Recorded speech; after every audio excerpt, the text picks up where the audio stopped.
गुजरात राज्य के ration card के दुकानों के प्रमुख श्री प्रहलाद भाई मोदी आज हमारे साथ हैं। सर जी, जैसा कि अभी पुरवठा विभाग के जो कॉन्ट्रैक्टर लोग हैं उन्होंने ट्रांसपोर्टरों को 27 लाख रुपए का दंड दिया जीपीएस सिस्टम के तहत कार्यशैली न करने के तहत, तो क्या इसके बारे में क्या कहना है?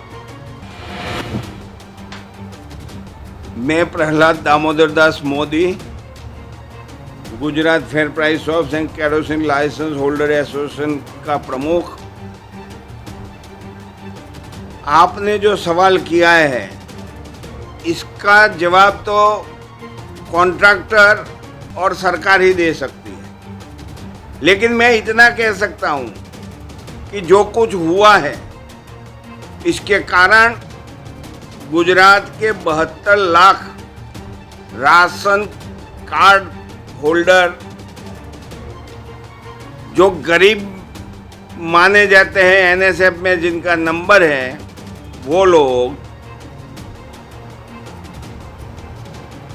बिना खाए सोएंगे इस महीने। जब तक माल नहीं आएगा उतने दिन तो उनका चूल्हा भी जलेगा नहीं। कोरोना काल की इस परिस्थिति में जो अधिकारी ने ये आदेश किया है वो मैं मानता हूँ ये मानवता सबर नहीं है।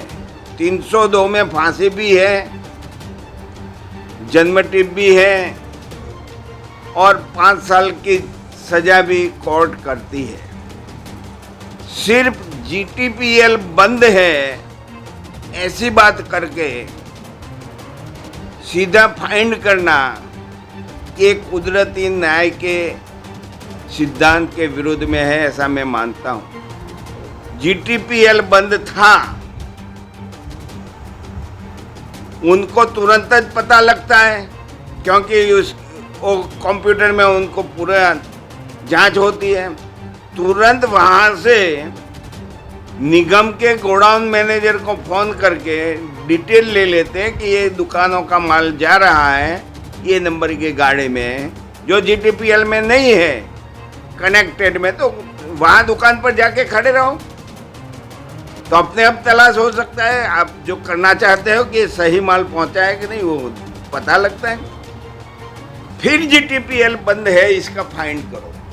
तो मैं मानता हूँ ये ईमानदारी का काम सरकार की ओर से हुआ है। जो अधिकारी ने किया है वो अधिकारी जब से आए हैं अपने पद पर तब से कोई न कोई आग लगती रहती है।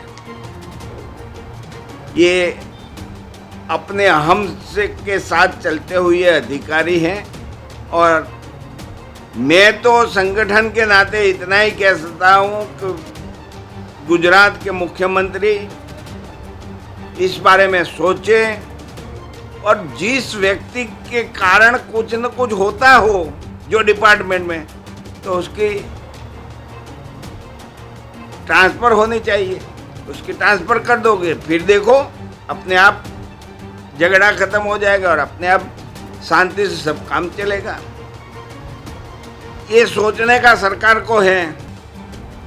मैं तो आज इतनी ही राह देखता हूं कि मेरे दुकानदार जो इस पर चलते हैं उन लोगों को भी कल से ये माल नहीं बिकेंगे, उनके पैसे फंस गए हैं तो वो भी भूखे मरेंगे, क्योंकि वो गरीब लोग हैं दुकानदार, पैसे वाले तो हैं नहीं।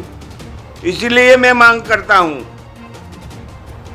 कि सरकार जल्द से जल्द इस प्रश्न का निराकरण लाए या तो हमारे साथ बैठक करें, हम सरकार के साथ रहेंगे और जो पहले चलता था हम खुद व्हीकल लेके जाएंगे और माल लदा के ले आएंगे दुकान तक, लेकिन ट्रांसपोर्टेशन का किस तरह से वहीवट करने का है वो हमारे साथ चर्चा करके हमें लिखित बांयधरी दी जाए तो हम भी भूखे नहीं मरेंगे और देश की राज्य की जनता भी भूखी नहीं मरेगी। हम तैयार हैं, लेकिन पहले हमारे से बातचीत की जाए। हम सरकार के साथ हैं, उसका रास्ता ढूंढ ले, तब तक तो ये सब प्रश्न हल हो जाएगा। लेकिन करने का निगाह होनी चाहिए, उनकी दृष्टि में होना चाहिए कि मुझे ये करना है। लेकिन अधिकारी अपने हम में चलते रहेंगे तो फिर परेशानी ही परेशानी, परेशानी ही परेशानी हम झेलेंगे। और कोरोना काल में जो लोगों ने अपने स्नेही गुमाए हैं उन लोगों को अब भूखे मर कर मरने का दिन आएगा। तो ये तो भगवान ही बचाए हमें, यही प्रार्थना करता हूँ। धन्यवाद। सर एक और भी क्वेश्चन था, जैसे कि अपने पुरवठा विभाग के जो कॉन्ट्रैक्टर हैं लगभग 27 लाख रुपए तक का मतलब ये लोगों ने उनको ऊपर वो किया है, तो कि कहाँ तक योग्य है? देखो, उन्होंने जो किया है वो गलत है, वो तो मैं बोल रहा हूँ। लेकिन उन्होंने जो इतना किया है तो वो तो मैं जो उनका जो करार हुआ होगा ट्रांसपोर्टेशन का, उसमें क्या लिखा है मुझे पता नहीं है, तो मैं उस पर कुछ बोल नहीं सकता। लेकिन मुझे ये गलत दिखता है एक इंसान की लिए। बिल्कुल, जैसा कि प्रधानमंत्री मोदी साहब से इनसे बात करने में पता चला, इन्होंने बोला कि जो ट्रांसपोर्टर की हड़ताल पिछले कई दिनों से चल रही है और जो कॉन्ट्रैक्टर ने गैर कायदे तरीके से इनके ऊपर बैन किया है 27 लाख, लगभग 27 लाख रुपए का, कहीं ना कहीं गलत है। सरकार को इसके बारे में विचार करना चाहिए। नहीं तो पहले की जो प्रथा है जिससे कि हम अपनी गाड़ी लेकर के जाते थे गोदामों तक, वहाँ से माल लेकर के आते थे, अगर वो प्रथा करनी है तो ट्रांसपोर्टरों को किस तरह से वहीवट करना, सरकार हमारे साथ बैठ करके उचित बातें करे और उसकी जो भी कार्रवाई है जल्द से जल्द करके इसका निकाल लाया जाए। कैमरामैन हर्षद पटेल के साथ में मैं प्रदीप यादव, न्यूज़ भारत, अहमदाबाद।